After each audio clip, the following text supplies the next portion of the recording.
The State of the Union address, a moment meant for unity, instead ignited a firestorm of division. President Trump's nearly 2-hour speech, touching on the economy, tariffs, and border security, was met with starkly opposing views. While Republicans hailed a greater America, Democrats accused the president of a litany of lies. Critics like Rep. Brad Sherman called it the longest and worst SOTU, suggesting Trump deserved a Nobel Prize for fiction for claims on the economy and healthcare. Senator Mark Kelly highlighted rising costs for families, while others pointed to policies impacting Social Security and Medicare. The address, rather than uniting, deepened the chasm, leaving many questioning the very nature of truth in politics. A quarter century after the White House, Bill and Hillary Clinton face a new legal spotlight. This week, in their Chappaqua home, they'll give landmark depositions in the Jeffrey Epstein investigation.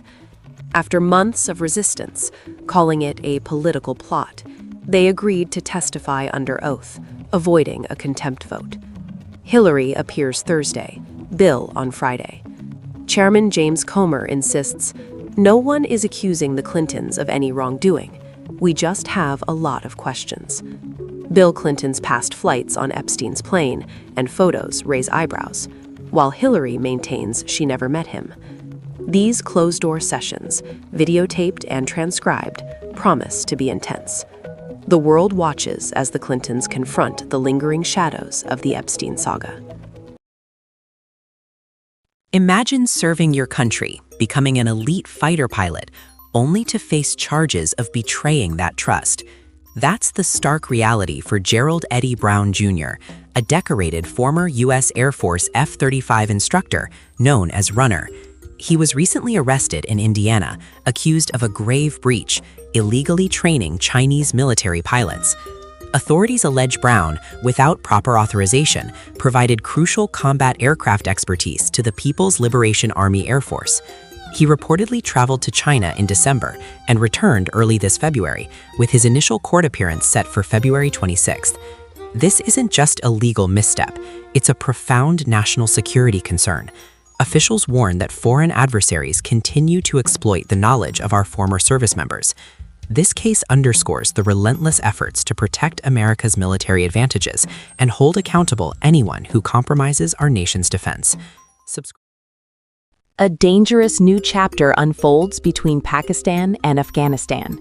Pakistan's defense minister has declared open war, stating their patience is exhausted.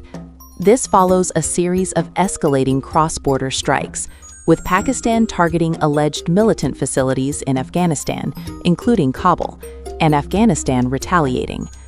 The long-standing tension over militant groups operating from Afghan soil has boiled over. While a fragile ceasefire mediated by Qatar recently crumbled, the world watches anxiously. Russia, the UN, Iran, and others are urgently calling for restraint and diplomacy, emphasizing civilian protection. This volatile situation demands immediate de-escalation. A significant shakeup at the World Economic Forum. Jorge Brende, its long-standing president and CEO, has stepped down. After 8.5 years at the helm, Brende announced his departure, citing a need for the forum to continue its vital work without distractions. This decision follows an independent investigation and U.S. Justice Department disclosures revealing his past interactions, including business dinners and communications, with convicted sex offender Jeffrey Epstein. While Brende's statement didn't explicitly mention Epstein, the context is clear. The WEF has appointed Elois Swingy as interim chief, emphasizing their commitment to transparency. This marks another high-profile figure stepping away amidst the ongoing fallout from Epstein's connections. What's your take? Share your thoughts. Hollywood's biggest merger drama just took a dramatic turn. Netflix has officially walked away from its bid for Warner Bros. Discovery. After Paramount Skydance sweetened its offer, WBD's board declared it superior, leaving Netflix to decide. Co-CEOs Ted Sarandos and Greg Peters stated the deal was no longer financially attractive at the new price, emphasizing it was a nice-to-have, not a must-have. This clears the path for Paramount Skydance to acquire WBD, including iconic brands and CNN. while Netflix pivots to organic growth, investing $20 billion in content and resuming share repurchases, Senator Elizabeth Warren warns of potential antitrust disaster. The entertainment landscape is shifting. What's your take? Comment below. Friends, the world's gaze is fixed on Geneva. In 2026, a pivotal moment awaits: high-stakes peace talks between Ukraine and Russia. This isn't just diplomacy, it's a potential turning point for millions, a beacon of hope to end a devastating conflict. Leaders will gather, facing immense pressure to forge lasting peace. The path is complex, filled with challenges and difficult compromises. Yet the very act of dialogue offers a glimmer of possibility. We're all watching, hoping for a future where peace prevails. What's your opinion? Comment.